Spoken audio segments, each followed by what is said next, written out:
And I'm going to give you some more thoughts on that in a moment. You know, people always ask me when it started. You know, what did my parents do?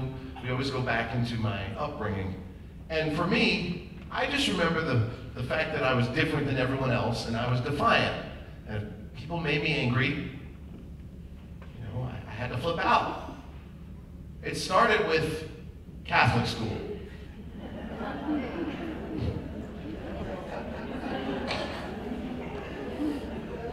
No. My parents put me in Catholic school because they figured the nuns would straighten me out. So I'll never forget the day I was sitting at my desk and Sister Pat confronted me. She told me to wipe the smile off my face. And I just tend to be one of those people that smile a lot. And I was sitting in the back of the class. I'm one of those people that's always in the back of the room smiling, you know, the troublemakers. But I wasn't doing anything. I swear I wasn't. So, the one time I wasn't, right? So I was smiling. I'm in 4th grade now. And Sister Pat told me to wipe the smirk off my face. And I said, no. I mean, you know how that works in class. Everyone's like, ooh. And then we started getting into it back and forth. And then she grabbed my arm and said, I'm taking you out to the office. And I punched her. I said, don't touch me. And everyone's, and she threw holy water on me.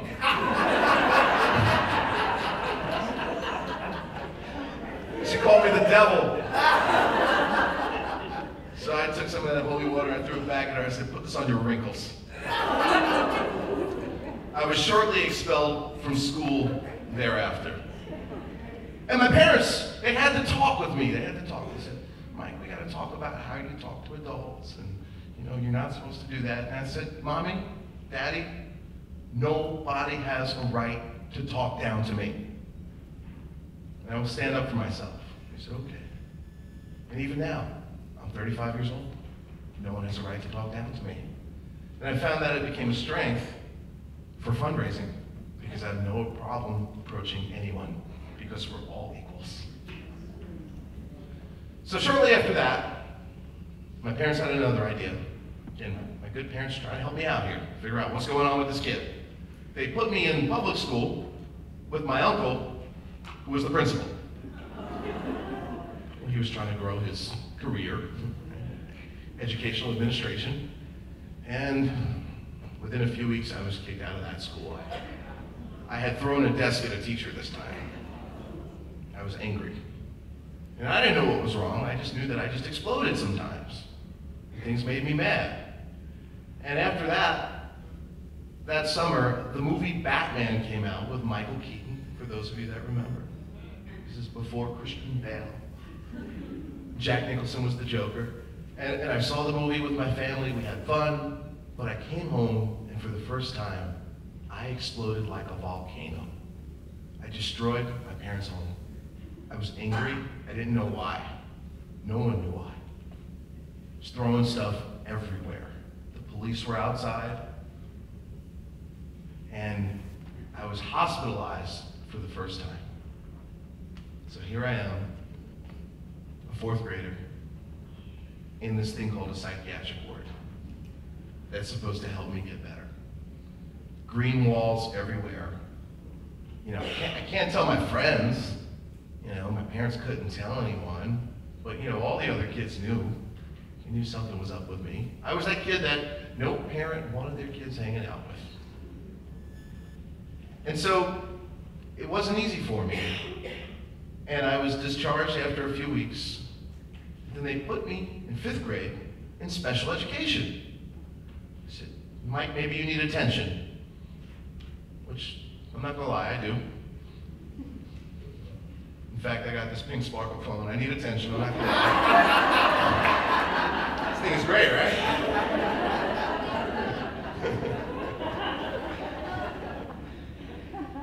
And I discovered something in special education. I discovered that I like tapping my pencil on my desk. It made me feel good. And I would always ask to play drums, and the teacher said, well, we'll see. You need to behave, get X amount of stars, right? Got one of those systems. And so I started playing drums in the 5th grade. It was very fun for me. Every time I went to go play the drums, I felt good. I felt happy.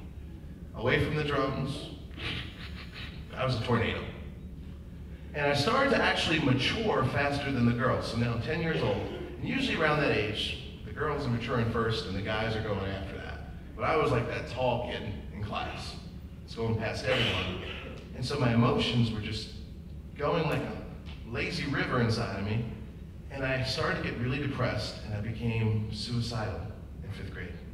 And I tried to take my own life. And if it wasn't for my mom rushing me to the hospital to get my stomach pumped, I wouldn't be alive today. I noticed at that point that I had a gift for speaking, because somehow at 10 years old, I talked my way out of being put back in the psychiatric ward. Don't know how I did it. Fast forward to 7th grade.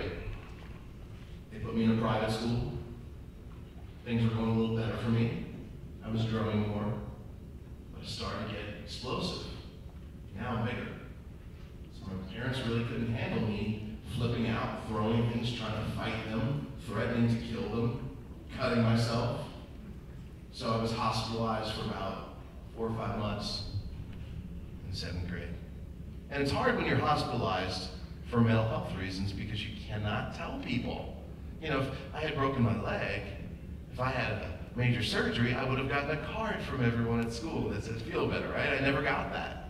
You know, friends just thought I was away with family or doing something.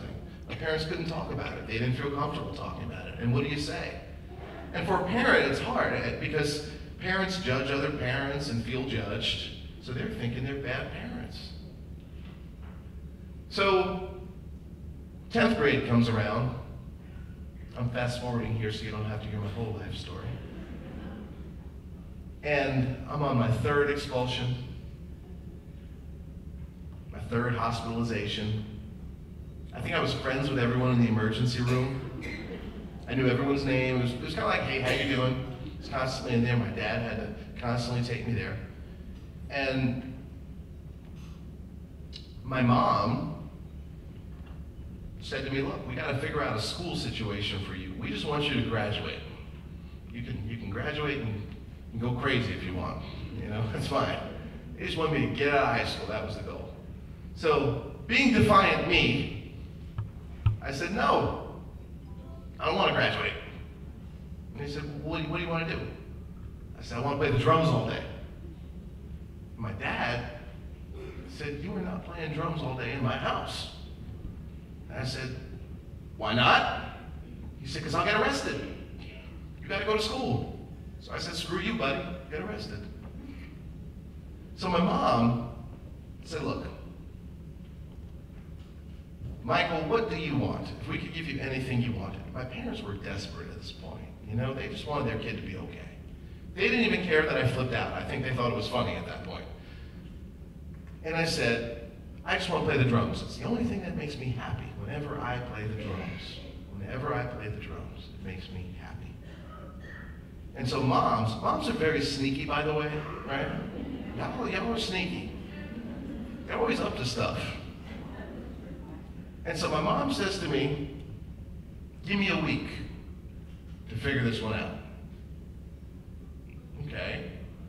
So I'm very impatient, type A, the whole week. Mommy, what's going on? Mike, we'll talk about it in a few days. Tell me! No, we'll talk about it in a few days. So the week comes around, and she said, I think I found an answer for you. Would you be okay with playing drums for half the day? I said, yes. And she found a performing arts high school for me. Now, the story gets even better, because I still had my anger issues. I was still depressed. And I'll never forget going to this performing arts high school. I had a lot of hair. I had my sideburns, my goatee. It's like 50 pounds lighter. And I got angry one day. And I went into a practice room and went to go play drums. So I was angry, and I went into the room,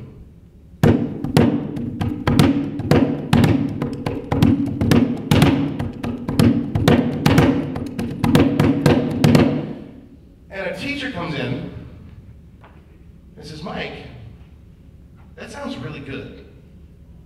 Can we use that in a concert?" Okay. A few weeks later, angry, practice room.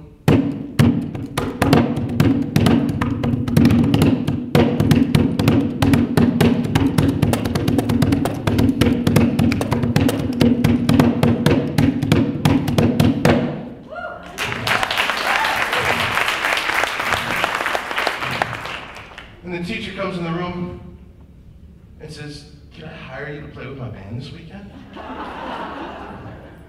So now, I'm not going to the hospital anymore for flipping out. Not only do people like it, but they want to give me money. This is cool! So I decided to become a professional drummer, not because it's cool, and really it's actually not that cool.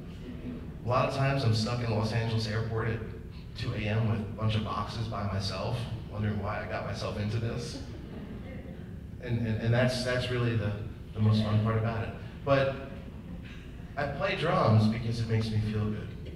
So fast forward to today, one of the things that I do at most conferences, this is actually the only conference where I don't have a drumming workshop. All my other conferences, I bring in like 100 drums and have a big party. No, it's okay, it's okay, it's okay. We were already